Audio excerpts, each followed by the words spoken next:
សូមអញ្ជើញក្រុមសិល្បៈកំ ប្លែងឡើងមកសម្ដែងរឿងខ្លីក្រោមចំណងជើងថាទំពាំងស្នងឫស្សីសូមគោរពអញ្ជើញតាមដានទស្សនាដូចតទៅសំណាងដែរគឺថាតាំងពីមានប្តីស័យមានកូនចៅមកនឹងក៏មិនដែលបានធ្វើអីទេប្តីថ្នមមួយថ្នមប្តីខ្ញុំអាទៅស្រែទៅចកាកុំឲ្យទៅនៅតែផ្ទះរៀបចំបាយទឹកទុកដាក់កូនចៅអីចឹងទៅយើងជាមនុស្សស្រីសំណាងនោះសំណាងខ្ពស់ហូអាសត្វមន់សត្វទានេះអត់ពីប្តីខ្ញុំនឹងក៏បានដែរគាត់មិនបានដាក់ចំណីឲ្យបន្តិចហ្នឹងគឺថាស្រែករោចេះមកស្ងាត់ហ្នឹងឯងពុកវានេះអូយព្រលឹមឡើងខ្ញុំស្រោតឡើងម៉ែវាអត់ដឹងទេខ្ញុំមានដឹងណាស់ក៏ភ្ញាក់មកបាត់ពុកវាឯងត្បងភ្លឺស្រាងទៅអាដែងហើយចំការយើងចាឥឡូវហ្នឹងមកវិញហ្នឹងវាមានអុសអូវាមានបន្លែចាហ្នឹងធម្មជាតិរបស់យើងវាមានស្លឹកបាសមានអានូងមានម្ទេសចឹងទៅត្រួយនេះត្រួយនោះចឹងទៅត្រួយដូចថាមានអាត្រួយម្ទេសត្រួយអីហ្នឹងត្រូវទៅមកណាពុកវាខ្ញុំដាក់នៅជាក្រានបាយហ្នឹងហើយចាឥឡូវពុកវាឯងហ្នឹងស្រូតរត់រះលាងដៃលាងជើងទៅអាំងចុះទៅហូបបាយព្រឹកនេះពុកវាមកពីចកាមានឆ្លៀតចូលទៅមើលណែត្រាយអារស័យយើងអូរស័យហ្នឹងឯងចាវាគុំវានឹកធ្វើលបងហ្នឹងគឺគុំអាស័យវាជុំវិញចឹងទៅហ្មងចកាយើងហ្នឹងហើយអាណាទៅពាំងវារៀងត្រង់ខ្ញុំកំពុងតែតម្រង់វាថែមអូចាតម្រង់វាថែមឲ្យវាត្រង់ឲ្យវាលូតបានល្អហ្នឹងហើយឲ្យវាលូតបានល្អព្រោះអាតពាំងចាស់វាថាអាតពាំងខ្ចីចាបើអត់អាតពាំងចាស់អាតពាំងខ្ចីត្រូវខ្យល់ឲ្យលំក្រាក់អូវាទប់គ្នាហ្នឹងណាឯងទប់គ្នាចាគ្នាចានិយាយរឿងឯងឲ្យទៅហូបមកតាំងពីអាដីសំដែងមកដែរឃើញបានស៊ីបាយសោះចាំចុះទៅចាំចូលរៀបចំទុកនោះហើយស្រាប់ទេអញ្ចឹងបានខ្ញុំថាតាពាំងណាបៀតវាស្រៀងតូចអីចឹង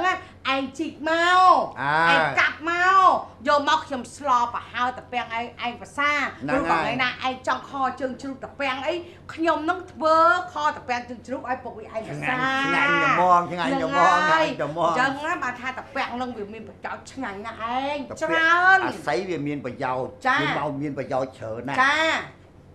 គល់គេធ្វើដងរែកដល់ពាក់កដាលមេឃគេធ្វើកញ្ជើចាអាចុងខាងលើធ្វើកតុយខ្សៀយករហ្មងកុំញញឹមអញ្ចឹងហ៎បាទអូឯងក៏អញ្ចឹងណាអញ្ចឹងបានថារឿងរ៉ាវអស់ទាំងហ្នឹងវាមានប្រយោជន៍ដូចឫស្សីហើយយើងមនុស្សដែលមានកូនមានចៅដូចគ្នាអត់ខុសគ្នាទេម៉ែវាអត់ខុសគ្នាហើយមិនបានអត់ខុសគ្នាយ៉ាងម៉េចឯងបើអាស័យហ្នឹងតាពាំងហ្នឹងវាមកហើយយើងឲ្យវាវីវត្តស្រាច់តែក្បាលចិត្តវាទៅខ្យល់វេទៅនោះតាពាំងហ្នឹងវាអត់ធ្វើអីកើតត្រូវហើយអាណាត្បៀតឯងយកមកឲ្យខ្ញុំស្លអាណាត្រង់ឯងតម្រង់ទៅដើម្បីឲ្យវាត្រង់ទៅយើងបានអាស័យល្អយកមកប្រើហើយមិនបានដូចកូនចៅហ្មងកូនយើងនៅទូចអូយើងបដែបដៅទៅហ្នឹងវាឆាប់តាមយើងអូឆាប់តាមយើងចឹងទៅឥឡូវយើងទី1យើងម៉ែឪគេហៅក្នុងមនុស្សកើតម្នាក់វាមាន3ចំណុចទី1ឪពុកម្ដាយអប់រំកូនចាទី2លោកគ្រូអ្នកគ្រូបង្ហាត់បង្រៀនបន្ថែមចាទី3កាលណាកូនចេះដឹងសង្គមយើងរីកចម្រើនអូអញ្ចឹងមកថាខ្ញុំដូចពុកវាឯង5អញ្ចឹងដូចរងថ្ងៃចឹងខ្ញុំនឹងព្រៀនបដៅកូនយើងតាំងពីទូចក្រូចឆ្មាមកហើយគ្រាន់តែធំពឹបខ្ញុំបញ្ជូនយកទៅឲ្យលោកគ្រូអ្នកគ្រូអប់រំបន្ថែមអញ្ចឹងអាហ្នឹងចឹងហើយក្នុងមួយថ្ងៃវា24ម៉ោងលើ24ម៉ោង24ម៉ោងតើឯង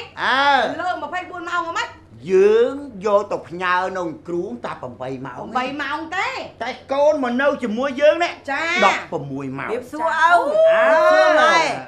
កូនអូយលឺមាត់1មាត់2ដល់ភូមិ1ភូមិ2ឪ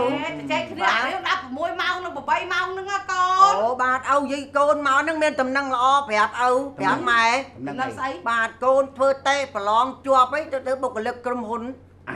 នៃខាងជំនាញ ITក៏ខ្ញុំវាកាត់មកខ្ញុំ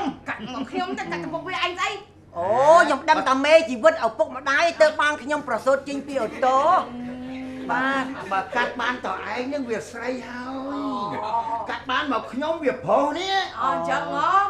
តែយកទៅចឹងខ្ញុំអើ ដល់ចឹងទៅក្រុមហ៊ុនពេញចិត្តកូនហ្មងបាទពួកអីកូនដូចថាកូនមាន experience ក៏ដូចជាបទពិសោធន៍នោះ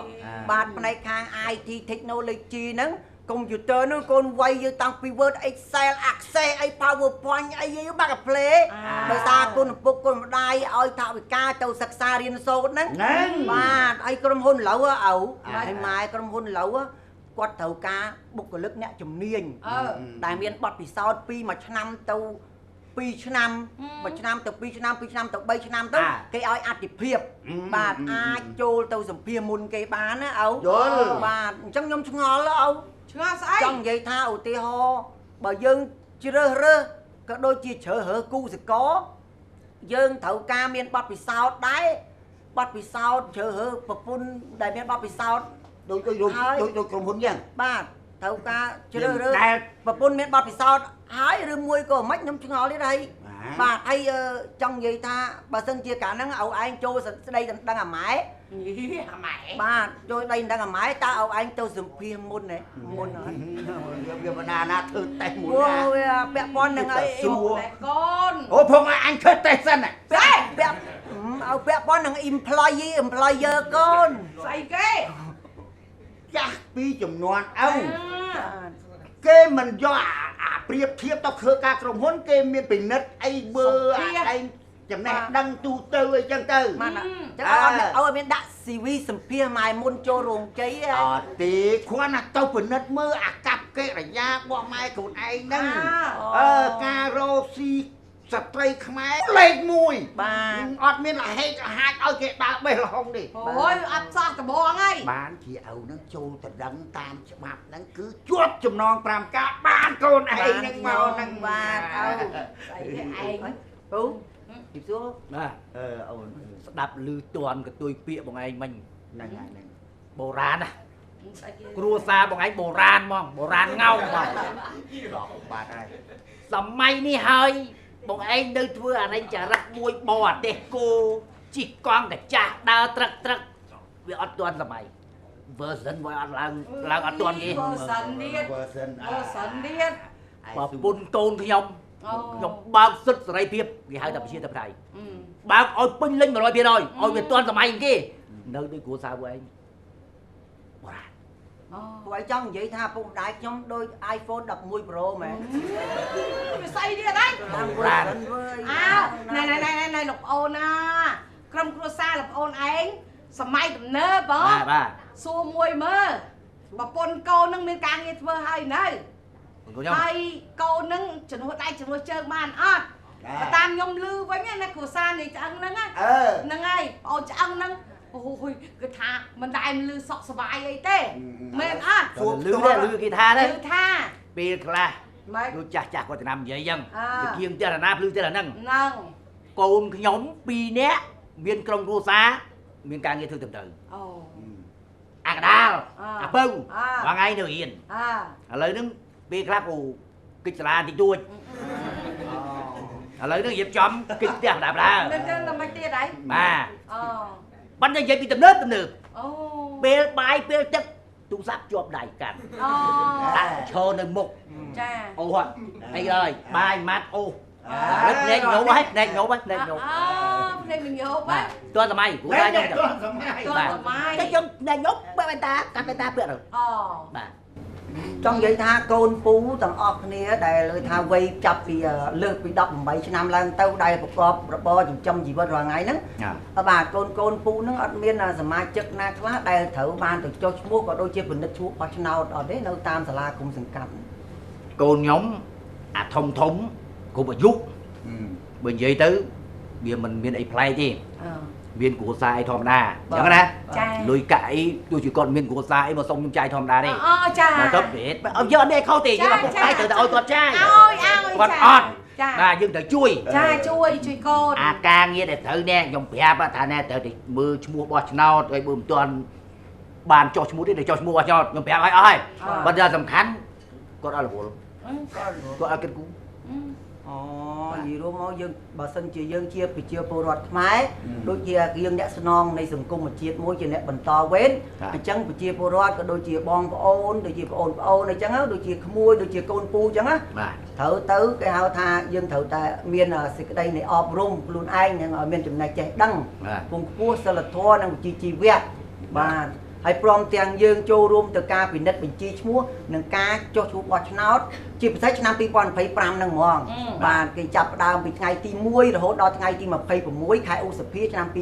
2025នៅតាមសាលាឃុំសង្កាត់កំបីខានណាពូជួយប្រាប់5អញ្ចឹងផងបាទយើងជាប្រជាពលរដ្ឋបាទអស់លទ្ធភាពប្រាប់ចង់ចំអស់ហ្មងខ្លួនឯងកូនខ្ញុំនិយាយមាត់ប្រាប់មាត់ចាមិនស្ដាប់ដៃអាស័យ5ហង្សាពេលខ្លះទ្រាំអត់បានយើងជាឪពុកដែរទ្រាំអត់បានដែរចាខ្ញុំបដៅចង់ឲ្យគាត់ចេះចង់គាត់ល្អកុំឲ្យគាត់ខូចឲ្យដើរឲ្យមើលសង្គមគេអូចាប៉ុន្តែពេលខ្លះបដៅអត់បានទេមិនចឹងម៉ែគាត់ចេញមកកាងហ្មងស្រែកឲ្យខ្ញុំស្ដីឲ្យខ្ញុំដែរវាយកូនវាយអីដែរកូនគ្រូយយគេប្តឹងមានបញ្ហាជាប់មុខជួយបានសារកូនគាត់មកកាងរាងកូនដល់ពេលអញ្ចឹងខ្ញុំបដៅតាមណាបាទពូមិញខ្ញុំនិយាយវិញកុំប្រកែប្រកាន់អីគាត់ថាក្មួយដឹងព័ត៌មានខ្លះដូចជាពូដែលដូចថាមានអ្នកដែលចុះឈ្មោះបោះឆ្នោតតាំងពីឆ្នាំ2024ហ្នឹងក៏យើងត្រូវទៅពិនិត្យបញ្ជីឈ្មោះដែរនៅតាមសាលាឃុំសង្កាត់ហើយតាមពេលខ្លះទៅមានអាជ្ញាធរមូលដ្ឋានដូចជាមេភូមិអីក៏គាត់បានចែកបានព័ត៌មានទៅតាមខ្នងផ្ទះដែរអញ្ចឹងពូដឹងដើម្បីឲ្យផ្ទៀងផ្ទាត់ឲ្យត្រូវនឹងទិន្នន័យជាមួយធ្វើបច្ចុប្បន្នភាពឧទាហរណ៍អត្តសញ្ញាណប័ណ្ណយើងគង់ធ្វើថ្មីប៉ុណ្ណឹងឲ្យកែតម្រូវឲ្យត្រូវទាំងអស់ទៅយើងមានឈ្មោះបោះឆ្នោតខ្លួនឯងនិយាយត្រូវបាទតាមពិតទៅបងអើយខ្ញុំគ្រួសារខ្ញុំវាបងដឹងស្រាប់ហើយដឹងទៅយើងច្បុកច្បល់បន្តិចហ្នឹងហើយវាទាន់សម័យបើគាត់ថាយើងទាន់យើងបែបភ្លាវបន្តិចបាទប៉ុន្តែគាត់ថានេះវាជាការខ្វះខាតរបស់ខ្ញុំដូចជាឪពុកម្ដាយគេខ្លះគ្រប់គ្រងគាត់មិនបានអញ្ចឹងណាដោយសារស្រឡាញ់កូនស្រឡាញ់ឈុលអញ្ចឹងណាតាមពិតខ្ញុំខ្វះក្រុមគ្រួសារបងឯងហើយដូចបងអូនអញ្ចឹងពួកឯងមានវិញ្ញាណគ្រប់គ្រងណាយើងមិនអត់ទេវិញ្ញាណប៉ុន្តែគាត់ថាយើងគ្រប់គ្រងខ្លួនឯងផងគ្រប់គ្រងគាត់ផងព្រោះគាត់នៅមួយកន្លែងយើងគ្រប់គ្រងទេអញ្ចឹងមិនថាពេលខ្លះខ្ញុំឃើញដូចបងអូនគាត់ល្អគាត់ជាបុគ្គលម្នាក់ក្នុងសង្គមដែលល្អបាទជាទំពាំងរុស្ស៊ីដែលល្អជាទំពាំងរុស្ស៊ីមួយដើមដែលត្រង់ល្អដែលសង្គមគេទទួលស្គាល់ហើយសម្រាប់ខ្ញុំនឹងខ្ញុំប្រាប់គាត់ដែរថាណែកូនឯងគ្រប់18 11ឆ្នាំហើយទៅចុះឈ្មោះបោះឆ្នោតបើចុះឈ្មោះហើយទៅមើលឈ្មោះមុនពេលទៅបោះឆ្នោតផងប្រាប់គាត់ដែរក៏ប៉ុន្តែគាត់មិនស្ដាប់មិនសូវស្ដាប់ទេបាទចេះបាទចាប់ផ្ដើមខ្ញុំនេះឯកសារពិតប្រកបនេះមើលខ្លួនណាខ្ញុំបញ្យល់គេថាគេអត់ជឿថាអត់ឃើញផោះតាខ្ញុំទៀនកាហ្វេខ្ញុំបញ្យល់គេកូនខ្ញុំចេះដឹងប៉ុណ្ណាណីណាបាទអត់ដល់ខ្ញុំបញ្យល់គេអត់ស្ដាប់គេថាខ្ញុំឯងចេះតែនិយាយប្រូដូចចាក់ទុយលេខហើយចាំកាពិតគេឲ្យមកនេះឥឡូវអូនឯងមើលខ្លួនឯងនេះមើលខ្លួនឯងនេះឃើញមិនត្រឹមតែអាយុ18ឆ្នាំឡើងនឹងអ្នកពុំទាន់មានឈ្មោះក្នុងបញ្ជីបោះឆ្នោតទៅចុះឈ្មោះបោះឆ្នោតប៉ុណ្ណោះទេគឺយើងទាំងអស់គ្នាដែលមានឈ្មោះក្នុងបញ្ជីបោះឆ្នោតជាផ្លូវការឆ្នាំ2025ហើយ24ហើយក៏ត្រូវតែចូលរួមទៅពិនិត្យផ្ទៀងផ្ទាត់ឬនឹងទៅធ្វើបច្ចុប្បន្នភាពទិន្នន័យក្នុងបញ្ជីបោះឆ្នោតក្នុងអំឡុងពេលពិនិត្យបញ្ជីឈ្មោះនិងចុះឈ្មោះបោះឆ្នោតឆ្នាំ2025នេះកុំបីខានឡើយនេះច្បាស់របស់គាត់តើនេះបាត់ច្បាស់បាទហើយពីណាគេអត់ជឿពីណាគេព្រួយបាក់ខ្ញុំអ្នកកាហ្វេអ្នកអីហ្នឹងជុំគ្នាមកខ្ញុំចាស់អីហ្នឹងថាខ្ញុំអត់ផោះតាំងអញ្ចឹងនេះព្រួយដាក់ផោះតាំងជាប់ខ្លួនចឹងមកខ្ញុំដាក់ជាប់ចឹងមកអត់តែពីណាអត់ជឿហត់ផ្លេតពីណាអត់ជឿហត់ផ្លេតចឹងទៅអរគុណហើយបងអូនបានលឹកខ្ញុំទៅទឿនកូនខ្ញុំម្ដងទៀតសិនទៅទឿនកូនខ្ញុំម្ដងទៀតហ្នឹងហើយបាទព្រោះកូនខ្ញុំ18 19 20ហើយទៅទឿនម្ដងទៀតសិនឲ្យទៅពិនិត្យឈ្មោះបើអត់ទាន់បានចុះឈ្មោះអត់ទៅចុះឈ្មោះខ្ញុំសុំទៅមុនអូអរគុណចាំទៅអរគ្នាអរគុណអរគុណទៅចាអរគុណច្រើន